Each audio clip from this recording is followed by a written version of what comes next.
Hello guys, ladies and gentlemen. You're watching Nameables. Itching to buy a plane ticket? The more you know about traveling, the better. In the olden days, traveling the world was often just a side gig for ancient travelers, and the title of traveler often came after the job descriptions of merchant, soldier, or messenger in their resumes.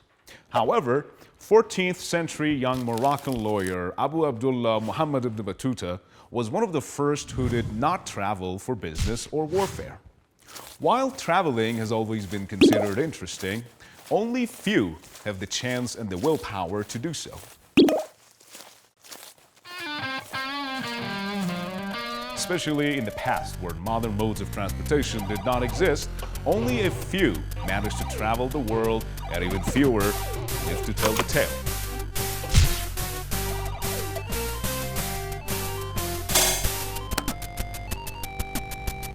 Ibn Battuta originally set out to complete an Islamic pilgrimage to the city of Mecca, but ended up falling in love with travel. In fact, throughout his travels, he managed to complete the Islamic pilgrimage, or Hajj, 7 times over.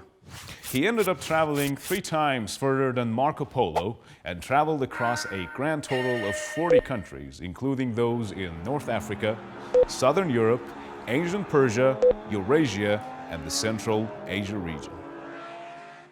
His idea was to travel the Dar al-Islam, or the Islamic territory of the time, which reached all the way from West Africa across South Europe to the Middle East, Persia, Central Asia, India, and the East Indies. That's right. Although he set out on his journey alone, traveling had brought him wealth and a respectable reputation, which meant that by the time he arrived in India, now with his servants and immediate family, many had already heard of him and his expeditions. But sadly, Ibn Battuta's travels were not a breeze. In his book, The Rihla, which is Arabic for journey, he describes getting sick numerous times and just barely escaping the Black Plague. After which he headed back home for the first time in 24 years after his departure, only to find that his entire family in Morocco passed away. But Ibn Battuta did not stop there. He decided to carry on with what he did best and continued his travels for another 6 years. Nevertheless, Ibn Battuta's 3-decade travel has taught us much. He added greatly to the age of exploration, had a huge impact on cartography, and his travels paved the way for many a traveler.